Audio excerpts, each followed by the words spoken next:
Raymond Carter was born into a world that didn't expect much from him. In a forgotten neighborhood in South Chicago, his life began under the weight of poverty, loss, and social neglect. His father disappeared when he was barely 2, swallowed by the streets or a prison no one really knew. His mother, Linda, struggled to keep the lights on with back-to-back shifts at a local diner. Their one-bedroom apartment was small, dark, and cold during winter. Sometimes the power would be cut off, and Raymond would do his homework with a flashlight or not at all. Raymond's school life offered no refuge. Teachers saw him as a future dropout, a statistic, not a student. Kids teased him for his hand-me-down clothes and the fact that he rarely had lunch. But there was a quiet spark in Raymond. He wasn't the loudest or the strongest, but he was persistent. He listened. He observed. And inside, he held on to a vision that one day, life wouldn't be about surviving but thriving. At 12, he found solace in the school library. It was the only warm place where no one asked questions. One day, a librarian named Mrs. Hawkins handed him a tattered copy of the autobiography of Malcolm X. That book changed his life. It told him that transformation was possible, even for people who were told they'd never amount to anything. That story became a mirror, and for the first time, Raymond saw not who he was, but who he could become. By 14, Raymond was working part-time at a local fast food joint, lying about his age to get hired. After school, he'd take the bus, clean tables, mop floors, and flip burgers until midnight. He saved every penny, not for clothes or video games, but for his mother's medications and, maybe one day, college. Sleep was a luxury. Hope was a necessity. One winter night, Raymond returned home to find his mother unconscious on the kitchen floor.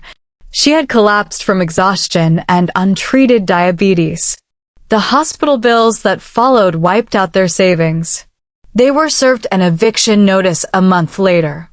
Raymond, just 17, dropped out of high school to care for his mother. It was a decision born from love, but it cost him everything: his education, his job, and his sense of forward motion. They moved into a church shelter where they were given 2 meals a day and a cot. It was there that Raymond met Mr. Delaney, a retired social worker who volunteered on weekends. Mr. Delaney saw past Raymond's tired eyes and hollow voice. He listened, really listened. And when Raymond told him about his dreams, Mr. Delaney didn't laugh. Instead, he brought him a GED prep book and said, "Your life's not over. It's just on pause." Fueled by renewed purpose, Raymond studied at the shelter every day. He passed his GED on the first try. Mr. Delaney then helped him apply for community college. His essay, raw, honest, and filled with fire, caught the attention of the admissions board. They granted him a partial scholarship. The rest he paid with weekend janitor work and early morning shifts at a warehouse. College wasn't easy. Raymond often chose between lunch and a bus ticket. He wore the same clothes for days and sometimes slept in the library. But he never missed a class. He studied harder than anyone else, often arriving 2 hours early and staying until the lights went out. Professors noticed his discipline. One of them, Dr. Simmons, became a mentor. She pushed him to apply for transfer programs. 2 years later, Raymond earned a full scholarship to the University of Illinois. At the university, Raymond majored in social work. He didn't want to just escape poverty. He wanted to return to his community and pull others out, too. He interned with nonprofits, ran youth workshops, and spoke at local high schools. His story became a torchlight for kids who were drowning in darkness. He told them, you're not a product of your environment. You're the architect of your future. He graduated magna cum laude and earned his master's in clinical social work. At 28, he returned to South Chicago and opened the Carter Center, a safe space for at-risk youth. He offered tutoring, meals, mental health support, and job training. He hired former gang members as mentors and created internship programs with local businesses. His mother, now healthy and proud, worked the front desk. She greeted every child with a smile that once seemed impossible. Raymond was no longer the boy who studied under streetlights. He was a leader, a builder, a hope-bringer. But Raymond didn't stop there. He knew systemic change required more than one center. He began campaigning for education reform in low-income neighborhoods. He met with local politicians, wrote op-eds, and spoke at national conferences. He didn't have a degree in politics, but he had something more powerful, lived experience. Raymond's initiatives began spreading across the state. He started the Carter Mentorship Program, connecting students with professionals who had overcome adversity. He secured grants to fund after-school programs, mobile libraries, and mental health clinics in underserved areas. His work attracted media attention. CNN ran a feature on him, calling him the light of South Chicago. With recognition came responsibility. Raymond was offered positions on educational boards, nonprofit advisory councils, and think tanks. He took some, declined others, always prioritizing the people over the praise.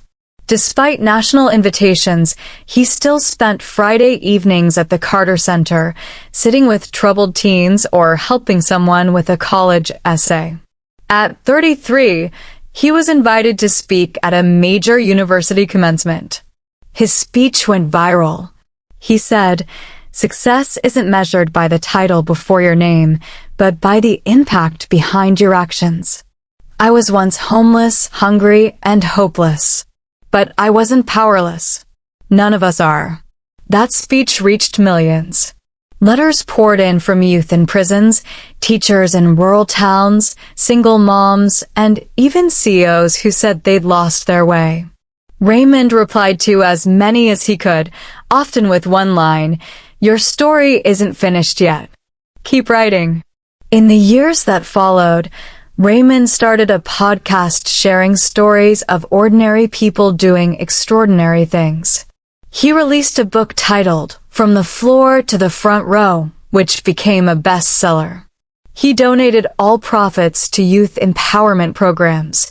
But even with all the success, Raymond remained grounded. He still visited the library that changed his life. He still kept the Malcolm X book in his office, now in a frame. He still called Mrs. Hawkins on her birthday. And he still walked his mother to her doctor appointments, holding her hand like he did when he was 5.